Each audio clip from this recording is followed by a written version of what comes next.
high. not, not necessarily I'm bathed in the good light, but I ain't no model, so whatever. I'm gonna say I've had a really, really good time over the years lighting up stuff, Lego stuff especially. I remember dropping my first Life Lights kit into a 918 many years ago before I even started working on the tower. So this is prior to 2010-ish, and lighting up Galaxy Explorers. There's a video, I don't know which layout it was, one of the Jeffy's my videos where there's a Galaxy Explorer lit up. I enjoy that. And I'm a hack, straight up. I am a hack. I don't remember resistor codes and stripes, and I don't remember ohms and amps and blah blah blahs. I used to know a lot of that stuff back in high school and college when I was building my own circuit boards and crap, but I was never an expert at it, nor was I ever thinking that I wanted to be one. I just didn't have color blindness. First of all, it's kind of screwed me up, especially on the resistors. But I couldn't, because of the vision, I couldn't grasp it. And this is before the SMD, surface mounted devices. So I let that sail on by. I remember, I think it was either physics class or whatever, grade 10, 11, we did a little bit of electronics in there. And Mr. Beamer, one of my okay, I had lots of favorite teachers, but literally one of my favorite people on the planet, he's passed away now, was enthusiastic about electronics, and his enthusiasm was contagious. But I was already, building motors and whatever with back in grade school, and building all these contraptions with 6 D-size batteries. So, but I've always loved it, and so when I started evolving into and again, I will say this again, very, very clear, that none of this would have been possible without Life Lights. There would be absolutely no way that I would build all this stuff from scratch and light up the layout. Life Lights was the first third-party market lighting system for Lego that I know of. And what is that? Oh, it's what else. Rob was posting on Lugnets back in the day, and I said, I'm going to try this, and I loved it.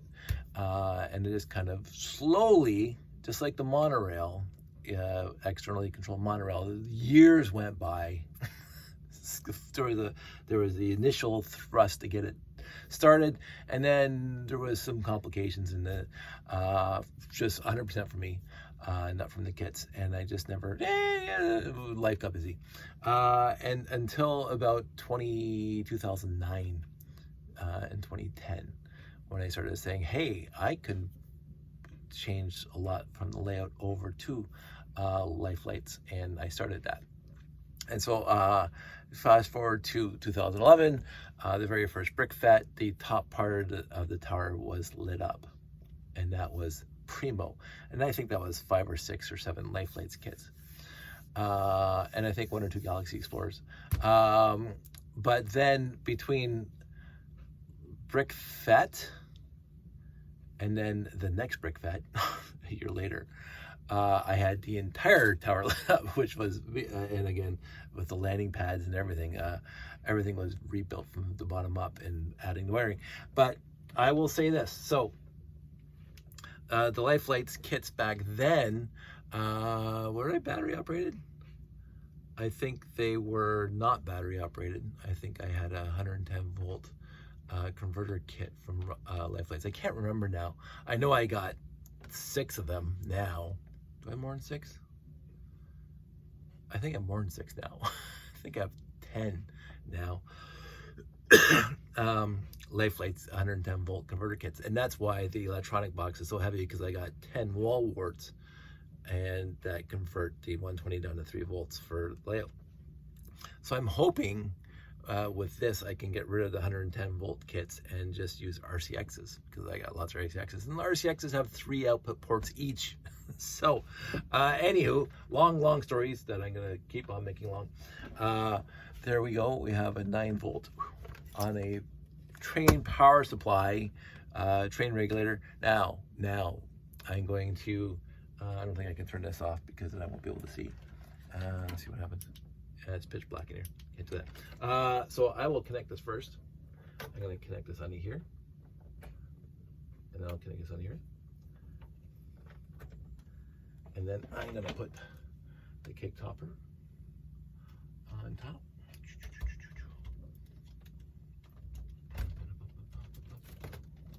And now I'm going to turn this off.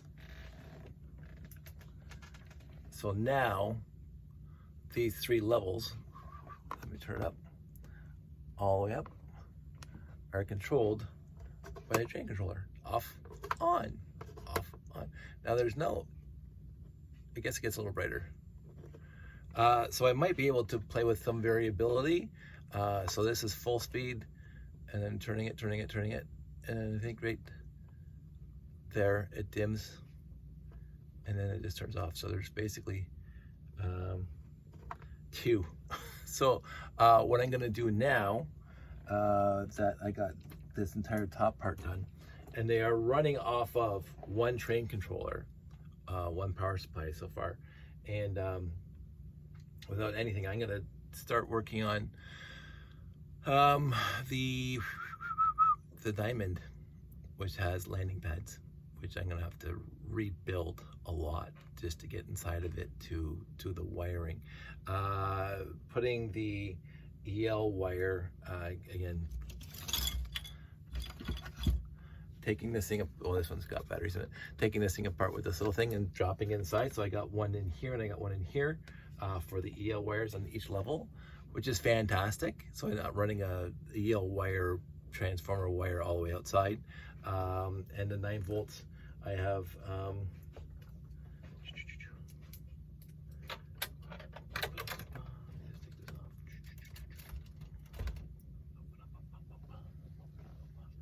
I love my cake topper, but it is fragile.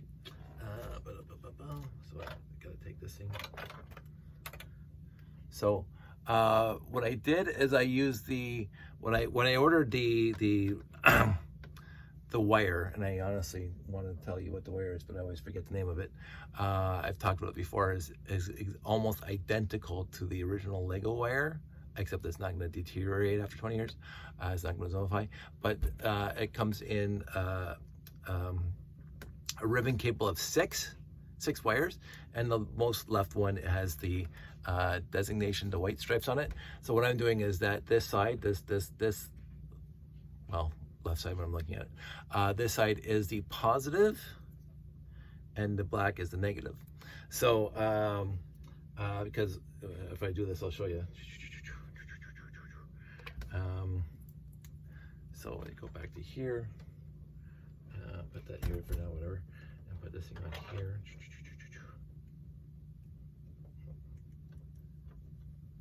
It will not work backwards. It can only work one way. So this is me turning the train controller as is full to the left. It turns right, it doesn't turn on. So, and that's perfectly acceptable. The RCX has the same thing, forward and backwards. So I'll figure out which one's, left and right, positive and negative. And so the wires that you connect have to be coded. One side has to be positive and one side has to be negative. So I'm putting the white stripe as positive. So that makes my life a lot easier when I solder these things to these kits here. Because, let me just rip one open. And here's me, not Hercules. Oh my goodness. Oops, there we go. So on here you got in positive and in negative, and then out positive and out negative. So this will, I thought it just flashed. Come at me. So this thing will, whatever you input, I think up to 20 volts, it'll knock, it'll go, it's variable. You have to, again, mention, I turn this little knob. So it can go, I think, 1.5 volts less than the input to down to 1 volt. And so when I first turn on and connect my amp meter or voltmeter, 9 volts on this side, and then this side it says 8 point something, so maybe it's not 1.5 volts less, but it says 8.6 or something like that. And I start turning this little knob. It does take a few turns, and I have to turn it counterclockwise, by the way, just an FYI, do not turn it clockwise because it won't go down. But I keep the voltmeter on it until it gets to 3.3. That's what I do. And then I'm going to, just because I like it so much.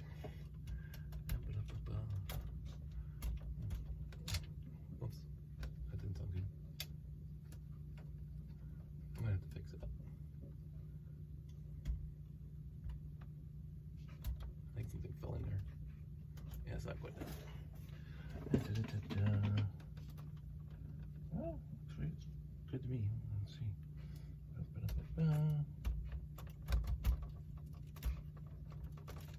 There we go. I gotta turn this off again. Bathe in the light of the kick topper. Yay! I'm sorry. This is fun. I know that a lot of people don't think that all this hours and hours of rewiring stuff is fun. I think this is high entertainment for me. Soldering and kit bashing, I guess you want to call it, taking these things apart and then finding out how to short circuit the actual button so it'll turn on. No, I did find out. Oh, it's not doing it now. Oh, there it goes. Because if you press the button, I'll just go back on solid now. If you press the button when it's on, it'll then flash, and it'll flash faster. So it depends on how fast you turn. Oh, that didn't work. Something's wrong. There's a short, so I got better to figure this out. Let me turn on the lid again. Oh, where is it?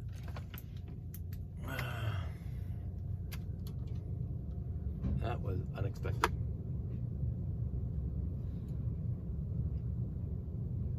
But now it's working. Okay, there's gonna be some error checking here. That's fine. Oh, for crying out loud. There we go. Oh, it's off again. Maybe it's overheating. I will figure it out. I will, because again, this is my first kick at the can. And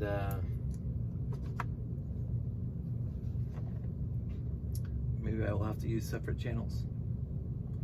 I'll see how long this stays on. I'll let you know. So everybody out there, stay safe, take care, and I will talk to you soon.